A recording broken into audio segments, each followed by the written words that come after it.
Suriye'deki olayları herhangi bir dış müdahale ile açıklamaya çalışmak bu aşamada yanlış olacaktır. Rejim güçleriyle muhalifler arasındaki çatışmalar şiddetlendi. Muhalif grupların Suriye içindeki ilerleyişi hız kazandı. Dışişleri Bakanı Hakan Fidan, yeniden alevlenen iç savaşın dış müdahaleyle değil, tamamen iç sorunlardan kaynaklandığının altını çizdi.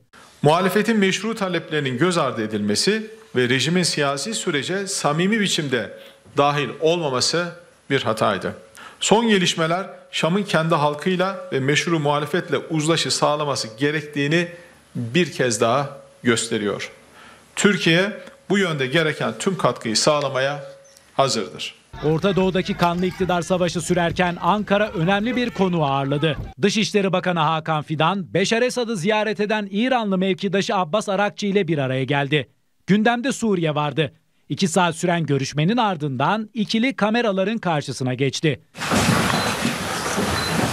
Bakan Fidan, ilgili kurumlar aracılığıyla Türkiye'nin bölgedeki gelişmeleri yakından izlediğini aktardı. Teröre geçit verilmeyeceğinin altını bir kez daha çizdi. Türkiye, istikrarsızlık ortamından istifade etmeye çalışan terör örgütlerine asla ve asla geçit vermeyecektir. Ulusal güvenliğimize ve halkımıza yönelen her türlü tehdidi bulunduğu yerde yok edeceğiz. Hakan Fidan, Astana sürecini yeniden toplayacaklarına işaret etti. Türkiye'nin taleplerini net şekilde anlattı. Biz Suriye'nin toprak bütünlüğünün ve birliğinin korunmasını her zaman destekledik. Bundan sonra da destekleyeceğiz.